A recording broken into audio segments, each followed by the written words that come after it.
एक गांव में दो दोस्त सागर और मानव रहा करते थे। सागर बहुत ही अच्छे स्वभाव का था और मानव बड़ा ही लालची किस्म का था। दोनों की चाय की रेडी थी, पर कुछ खास नहीं चल पाती थी। एक दिन सागर अपने मौसेरे भाई सोहम से मिलने के लिए जाता है। अरे सागर, कैसे हो भाई? घर पर सब कुशल मंगल तो है ना? मैं ठीक हूँ भाई, और घर पर भी सब कुछ ठीक ठाक है। बस मेरा व्यापार कुछ अच्छा नहीं चल रहा। अरे भाई, तुम्हें इस व्यापार में अगर अच्छी आमदनी नहीं मिल रही तो तुम किसी और चीज का व्यापार क्यों नहीं कर लेते? बात तो तुम्हारी सही है, पर किस चीज का व्यापार करूं? बाजार में तो हर तरह की चीजों का व्यापार करने वाले पहले से ही बहुत है। सागर, मेरे पास एक आइडिया है। भाभी कितना अच्छा पुलाव बनाती है, तो क्यों ना तुम उनके हाथ का बनाया हुआ पुलाव बेचो। तुमको बहुत अच्छी कीमत मिलेगी, क्योंकि लोगों ने ऐसा स्वादिष्ट पुलाव कभी खाया ही नहीं होगा।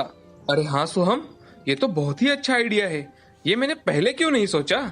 सोहम से वार्तालाप कर सागर घर के लिए लौट पड़ा। सागर की पत्नी बहुत ही अच्छा पुलाव बनाती थी। अगले दिन से सागर ने सोहम की बात मानकर बाजार में एक रेडी लगाई और पुलाव बेचने लगा। जो भी उसके दुकान पर आता, सभी को पुलाव बहुत पसंद आता था और अब सागर अच्छे पैसे भी कमा लेता था। ये सब देखकर मानव को बहुत जलन होने लगती है। सागर अब दिन ब दिन मुझसे बहुत आगे बढ़ने लगा है। मुझे भी अब कुछ ना कुछ करना ही पड़ेगा। अगले दिन मानव भी सागर के दुकान के पास रेडी लगाकर सस्ते दाम में पुलाव बेचने लगा है। धीरे धीरे सागर के कुछ ग्राहक मानव के पास जाकर पुलाव खरीदने लगे थे। ये सब होता देख सागर को बहुत बुरा लगता है। सागर अब किसी दूर गांव में जाकर अपना व्यवसाय करने लगा। सागर के दूर गांव जाने की वजह से अब मानव की अच्छी आमदनी होती थी, पर हमारे पास चाहे कितने भी पैसे हो, हम कभी संतुष्ट नहीं होते। इसी वजह से मानव के मन में लालच आ जाता है। वो सोचने लगता है, अभी तो कोई मेरी बराबरी भी करने वाला नहीं है। अगर मैं पुलाव की थोड़ी मात्रा कम भी कर लूं, तो भी किसी को कोई फर्क नहीं पड़ेगा और मुझे ज्यादा फायदा भी होगा। आखिर किसी के साथ तुलना करने के लिए यहाँ कोई है भी तो नहीं। अगले दिन से मानव ने पुलाव की मात्रा कम कर दी और लोगों को पुलाव कम देने लगा। लेकिन लोगों को तुरंत समझ में आने लगा था कि मानव ने अब पुलाव की मात्रा कम कर दी है। इसी वजह से लोगों ने अब मानव की रेडी पर आना बंद कर दिया। कुछ ही दिनों के बाद सागर को ये खबर मिली कि कोई अब मानव से पुलाव नहीं खरीदता। इसीलिए अब सागर अपनी पहली वाली जगह पर आकर पहले जैसा पुलाव बेचने लगा। मानव के ठेले पर कोई ग्राहक ना आने के कारण अब उसका ठेला बंद हो जाता है। सागर मानव के पास जाकर मानव से कहता है, मानव, तुम्हें इतना लालची नहीं होना चाहिए। देखो, तुम्हारा लालच ही तुम्हें कहाँ लेकर आया है। मुझसे गलती हो गई सागर, मैंने तुम्हारे साथ अच्छा नहीं किया। हो सके तो मुझे माफ कर देना दोस्त। अरे कोई बात नहीं, हम तो दोस्त हैं और दोस्ती में माफी नहीं मांगी जाती। चलो, तुम्हें अपनी गलती समझ आ गई, ये बहुत अच्छी बात है। मैंने तुम्हें कब का माफ कर दिया है। मानव, मैं सोच रहा था क्यों ना हम दोनों साथ मिलकर पुलाव बेचे। तुम बहुत अच्छे हो सागर। मैंने तुम्हारे साथ इतना बुरा किया और तुम अभी भी मेरे लिए अच्छा सोच रहे हो। शुक्रिया दोस्त। अरे मानव, आखिर दोस्त होते किस लिए है? भगवान करे तुम्हारे जैसा दोस्त सभी को मिले। अगले ही दिन से मानव और सागर ने मिलकर गांव में पुलाव बेचना शुरू किया। दोनों को एक साथ काम करता देख उस गांव के लोग अब उनके ठेले पर आने लगे। धीरे धीरे उनका व्यापार एक गांव से बढ़कर कई और गांवों तक जा पहुंचा और दोनों दोस्तों ने आगे से हमेशा एक साथ रहकर बिना स्वार्थ किए बहुत अच्छे से कारोबार किया। भारत की पूर्व दिशा की ओर मानिकपुर नाम का राज्य हुआ करता था। वहाँ पर राजा रविंद्र सिंह राज करते थे। राजा रविंद्र सिंह का एक पुत्र था, राजकुमार कश्यप। राजकुमार कश्यप बहुत ही बहादुर थे। वो सारी शस्त्र कलाओं में निपुण थे। हर तरफ उनके ही बहादुरी के चर्चे थे। राजकुमार कश्यप की जय, राजकुमार कश्यप की जय। एक दिन राजकुमार कश्यप अपने दोस्तों से कहते हैं, चलो आज जंगल में शिकार करने चला जाए। थोड़ी दूर जंगल में जाते ही उन्हें एक हिरन दिखाई देता है। शिकार को देखकर राजकुमार अपने दोस्तों से कहते हैं, वो रहा शिकार, चलो जल्दी पकड़ो। जैसे ही सब लोग शिकार के पास जाते हैं, तभी कुछ भालुओं ने राजकुमार कश्यप की तलवार पर झपटा मारा। राजकुमार ने एक भालू को मार गिराया और एक भालू को उठाकर दूसरे भालू पर फेंक दिया। अरे भागो यहाँ से भागने में ही भलाई है। सभी लोग भालुओं से जान बचाकर भागो। राजकुमार कश्यप भागते भागते अचानक एक चट्टान के ऊपर से पैर फिसलकर एक बड़ी खाई में नीचे एक बड़ी सी नदी में गिर जाते हैं। तभी उन्हें वहां पर खड़ी एक लड़की देख लेती है। लगता है पानी में कोई बह रहा है। सोनिया नदी के पास जाकर देखती है तो उसे एक लड़का पानी में डूबता हुआ दिखाई देता है। वो तुरंत अपने पास की रस्सी पानी में फेंककर राजकुमार से कहती है, ये लो रस्सी पकड़ो। सोनिया राजकुमार को जैसे तैसे पानी में से निकालने में कामयाब होती है, लेकिन राजकुमार पानी से बाहर आते ही बेहोश हो जाते हैं। सोनिया उन्हें अपने साथ घर ले आती है। जब राजकुमार कश्यप को होश आता है तो अरे मैं कहाँ हूँ? हिलिए मत, आपको बहुत चोट आई है। मेरा नाम सोनिया है। आप नदी में बह रहे थे, मैं आपको यहाँ ले आई। आप 2 दिन बेहोश रहे। 2 दिन? जी हाँ, पर आप चिंता ना करें, आप 2 दिनों में ठीक हो जाएंगे। हाँ, मेरा नाम कश्यप है। मैं मणिकपुर का राजकुमार हूँ। शिकार के वक्त दुर्घटना में मैं घायल हो गया था और खाई से नीचे गिर गया। अब देखते ही देखते 2 दिन बीत जाते हैं। सोनिया ने राजकुमार कश्यप का उन 2 दिनों में बहुत अच्छे से ख्याल रखा था। ये सब देख राजकुमार मन में सोचते हैं, कितनी सुंदर लड़की है। काश ऐसे ही पति मुझे मिले। अब उन दोनों में प्रेम उत्पन्न हो गया था। राजकुमार सोनिया से कहते हैं, सोनिया, मैं तुमसे शादी करना चाहता हूँ। परंतु मैं। सोनिया कुछ कहती तभी सोनिया को पेड़ पर बैठे एक सांप ने जकड़ लिया। राजकुमार ने सोनिया को सांप से छुड़ाने की कोशिश की तो सांप राजकुमार को लिपट गया। राजकुमार ने बड़ी ही बहादुरी से सांप का मुंह फाड़कर उसे मार डाला। तभी वहां एक तेज रोशनी चमक उठी। अरे ये क्या? ये परियां कहाँ से आ गई? धन्यवाद नौजवान, तुमने हमारी बेटी की जान बचाकर हम पर बड़ा एहसान किया है। आपका मतलब ये भी परी है? कौन ये? जी हाँ, इसको एक गलती की सजा के तौर पर यह बिना पंख और जादुई शक्ति के छोड़ दिया था। आज इसकी सजा खत्म हुई है। अच्छा बहादुर नौजवान, अब हमें इजाजत दो, हमें वापस जाना है। जी पर मैं। राजकुमार कुछ कहता तभी सोनिया उसके पास आई और राजकुमार से, राजकुमार आप लालबाग के महात्मा से मिलो, वो जरूर कोई ना कोई रास्ता निकालेंगे। ठीक है प्रिय, अलविदा। अलविदा प्रियतमा। सोनिया के वहां से जाते ही राजकुमार कश्यप अपने घर पहुंचे। घर पर सब लोग बड़े चिंतित थे। जैसे ही राजा और रानी ने राजकुमार को देखा, सब लोग बहुत खुश हो गए। राजकुमार सबसे मिलकर अपने दोस्तों के पास चले गए। हमने तुम्हें बहुत ढूंढा कश्यप, पर तुम नहीं मिले। तुम थे कहाँ? राजकुमार कश्यप ने सोनिया वाली बात अपने दोस्तों को सुनाई। तो हमारे राजकुमार प्रेमग्रस्त हो गए हैं। हाँ, हमें सर्वप्रथम लालबाग के महात्मा से मिलना चाहिए। वही कोई ना कोई रास्ता निकालेंगे। हाँ, यही ठीक रहेगा। तो कल सवेरे उन्हें ढूंढा जाए। अगले दिन सब लोग मिलकर लालबाग में जाते हैं और राजकुमार से कहते हैं, हमें लगता है कि यही लालबाग के महात्मा होंगे। राजकुमार बाहर खड़े एक मुनि से कहते हैं, जी हमें महात्मा जी से वार्तालाप करना है।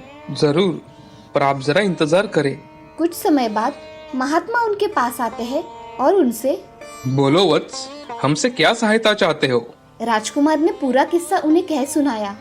अच्छा, तो तुम सोनिया से मिलना चाहते हो? जी, मैं उनसे विवाह भी करना चाहता हूँ ऋषिवर। वत्स, अपने प्रश्न का जवाब पाने से पहले तुम्हें अपनी योग्यता साबित करनी होगी।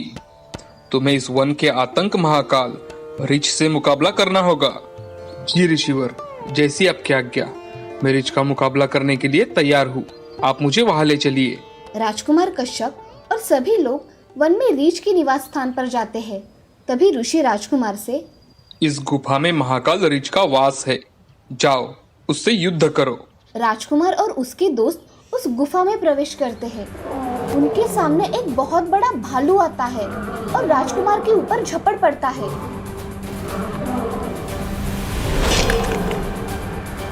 ये देख महात्मा राजकुमार से, शाबाश कश्यप, तुमने अपनी योग्यता सिद्ध की। मैं तुम्हें सोनिया से मिलने का मार्ग बताता हूँ। थोड़ी देर में महात्मा कश्यप और उनके मित्रों को एक झील के पास ले गए और राजकुमार से, इस झील के बीच से ही परीलोक तक पहुंचने का रास्ता है। संभल कर जाना, मैं तुम्हारा यही इंतजार करूंगा। राजकुमार कश्यप और उनके मित्र झील में खड़ी नाव में सवार हो गए और उस झील में आगे बढ़ने लगे। बहुत समय आगे बढ़ने के बाद आसमान में सुनहरी सीढ़ियां जा रही है ऐसा दिखाई देता है। सब नाव से उतरकर सीढ़ियां चढ़ने लगे। ऊपर जाते ही उन्हें एक बड़ा सा महल दिखाई दिया। महल को देख राजकुमार के दोस्त, राजकुमार, अंधेरा होने तक हमें इंतजार करना होगा। अंधेरा होने पर राजकुमार महल में चुपके से प्रवेश करते हैं और परी सोनिया के कमरे तक पहुंच जाते हैं। सोनिया, आप यहाँ कैसे आ गए? सोनिया, तुम्हारे कहने पर मैं महात्मा जी से मिला। उन्होंने ही मुझे यहाँ आने का मार्ग बताया और महात्मा जी के कहने के अनुसार मैं तुमसे विवाह नहीं कर सकता, क्योंकि तुम एक परी हो और मैं एक साधारण इंसान। उनके मुताबिक इस समस्या का हल तुम्हारे रानी माँ के ही पास है। ये सत्य है प्रियतम। कल रानी माँ दरबार में बैठेंगी। आप उनके सामने अपना प्रस्ताव रखना। अच्छा ठीक है, अब मैं चलता हूँ। अलविदा प्रिय। राजकुमार कश्यप और उनके दोस्त वहां से निकल ही रहे थे तभी उन्हें परियों ने घेर लिया। ओह, हम फंस गए। अब क्या होगा? परियों ने राजकुमार कश्यप और उनके मित्रों को बंदी बनाकर बंदी गृह में डाल दिया। अब क्या किया जाए? कल हमें रानी माँ के सामने पेश किया जाएगा और यही तो मैं भी चाहता हूँ। अगले दिन राजकुमार कश्यप और उनके मित्रों को दरबार में पेश किया गया। तभी राजकुमार कश्यप ने पूरी बात रानी माँ को कह सुनाई। तो तुम सोनिया से विवाह करना चाहते हो? जी हाँ रानी माँ। ये कार्य बहुत मुश्किल है। इसके लिए तुम्हें लाल, सफेद और नीली मणियां लाकर हमारे देवता के सम्मुख रखनी होगी। आप चिंता ना करें, मैं वो तीनों मणियां लाने में जरूर सफल रहूंगा। अब हमें जाने की आज्ञा दीजिए। जाओ नौजवान, सफलता तुम्हारे कदम चूमे। राजकुमार कश्यप और उनके दोस्त वहां से लौट निकले और लौटकर सारा हाल महात्मा को सुनाया। जिन मणियों का रानी माँ ने जिक्र किया है उन्हें पाना अत्यंत मुश्किल काम है। सफेद मणि नीली घाटी में है, लाल मणि काले पर्वत की चोटी पर मिलेगी तथा नीली मणि समुद्र के नीचे है। तीनों मणियों की सुरक्षा का कड़ा प्रबंध है। उन्हें पाना अत्यंत मुश्किल है राजकुमार। आप चिंता न करें ऋषिवर, हम जरूर सफल होंगे। अब आप हमें आशीर्वाद दे। विजय तुम्हारे कदम चूमे। इसके बाद चारों मणियों की खोज में चल पड़े। पहाड़ हो या रेगिस्तान, वे लोग चलते गए। रात होने पर भी सभी बारी बारी से पहरा देते। चाहे फिर घनी बारिश हो या तूफान हो, वो बस चलते गए और आखिरकार वो नीली घाटी में पहुंच गए और वहां उन्हें बड़े अजीब अजीब सांप दिखाई दिए। उन सांपों ने उन पर हमला किया, लेकिन सबने मिलकर उन सांपों को मार गिराया। ओ, कितने डरावने जीव थे ये। आगे ना जाने किस किस से मुकाबला करना पड़े। ऐसा कहकर एक बार फिर चारों घाटी में उतरने लगे और वो जल्द ही अंदर पहुंच गए। अंदर जाते ही उन्हें जोर से गुर्राने की आवाज सुनाई देने लगी और अचानक बहुत तेज रोशनी उनकी आंखों पर चमक उठी और उसी तेज रोशनी में एक बहुत बड़े गेंडे ने उन पर हमला बोल दिया। जैसे ही गेंडा उनकी ओर बढ़ा, गेंडे से जान बचाने के लिए जिसको जिधर जगह मिली वो उस तरफ दौड़ पड़ा। तुम ठीक तो हो ना सब? हाँ। राजकुमार कश्यप मुंह में तलवार दबाकर गेंडे के सामने आ गए। गेंडा गुर्राता हुआ राजकुमार की तरफ बढ़ा। तभी राजकुमार ने तेजी से छलांग लगाकर गेंडे के पीठ पर सवार हो गए और तलवार से तेज वार करके उन्होंने गेंडे को मार दिया और सफेद मणि हासिल कर लिया। लो, मैंने इस गेंडे को मार गिराया। हमें तो अपनी तलवारें निकालने की भी जरूरत नहीं पड़ी। कमाल कर दिया राजकुमार तुमने। अब चारों दोस्त नीली मणि हासिल करने के लिए समुद्र की ओर निकल पड़े। कुछ दूरी तय कर वो सब समुद्र के किनारे पहुंच गए। आखिर यहाँ पर नीली मणि है। आखिर समुद्र के भीतर कैसे पहुंचा जाए? दोस्तों, हमें तैरना होगा। चारों ने पानी में छलांग लगा दी। जैसे ही वो सब समुद्र की तह तक जाने की कोशिश करने लगे, उन पर बड़ी मछलियों ने हमला बोल दिया। सबने अपनी अपनी तलवारों से उन मछलियों का खात्मा कर दिया। तभी एक महाकाय ऑक्टोपस ने राजकुमार को जकड़ लिया। राजकुमार ने बिना समय गवाए अपनी तलवार निकाली और ऑक्टोपस के बाहों को काटना शुरू कर दिया। राजकुमार ने ऑक्टोपस को मारकर नीली मणि हासिल कर ली। अब वे सब वहां से निकलकर काला पर्वत की ओर आखिरी मणि हासिल करने के लिए निकल पड़े।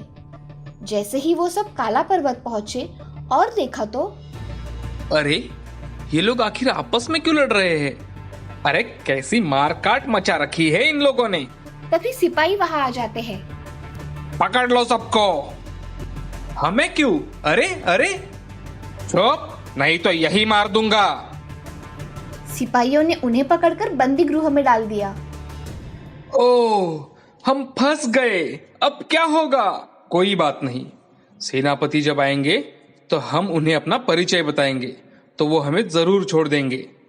उनकी ये बातें सुन वहां बंदी एक बुजुर्ग बोले, नहीं छोड़ेंगे, वो तुम सबको मार डालेगा। ऐसा क्यों बाबा? बेटा, तुम्हें शायद यकीन ना हो, मैं इस नगर का राजा हूँ। मेरे भाई ने सेनापति से मिलकर मेरे साथ षड्यंत्र किया और सफल रहा। तब से राज्य में हिंसा फैल गई है। मेरा भाई बहुत क्रूर है, वो किसी को नहीं छोड़ेगा। अब क्या करे राजकुमार? हमें यहाँ से निकलना ही होगा। हमें किसी भी तरह वो लाल मणि हासिल करनी है। लाल मणि? उसे हासिल करने के लिए तुम्हें मेरे धूर्त भाई को मारना होगा, क्योंकि वो मणि उसके ताज में जड़ी हुई है। रात होने पर चारों ने मिलकर बंदी गृह का ताला तोड़ दिया और चुपचाप वहां से निकल गए। बूढ़े राजा भी उनके साथ चल पड़े। बूढ़े राजा ने उन्हें रास्ता दिखाते हुए कहा, यहीं पर रहता है वो। तभी वहां पर उनका भाई आया। कमीने, तूने मेरे पत्नी और बच्चों का कत्ल किया है, मैं तुझे नहीं छोड़ूंगा। अब तो तुम्हारी मौत मेरे हाथों से पक्की है। हसमत आस्तीन के सांप बूढ़े को हराकर बहादुरी दिखाता है। ये कैसी बहादुरी है तेरी? मुझसे मुकाबला कर। राजकुमार ने उस दुष्ट राजा से युद्ध किया और उसे मार गिराया और उसके मुकुट से वो लाल मणि निकाल ली और बूढ़े राजा को उनका राज्य सौंपकर राजकुमार अपनी राह चल पड़े। तीनों मणि लेकर राजकुमार परीलोक पहुंचे और रानी माँ के सामने उन्हें रखकर बोले, अब तो मैं सोनिया से विवाह कर सकता हूँ ना? तुम सचमुच बहुत बहादुर हो। हमें तुम्हारा प्रस्ताव सहर्ष स्वीकार है। अब आगे क्या हुआ? होना क्या था, एक शानदार आलीशान विवाह। एक बहुत बड़े समारोह का ऐलान किया गया और सभी रिश्तेदारों को आमंत्रित किया गया। सब ने राजकुमार की बहादुरी की बहुत प्रशंसा की, जिसने अपनी इच्छा और दृढ़ता से साबित कर दिया कि कुछ भी मुश्किल नहीं है।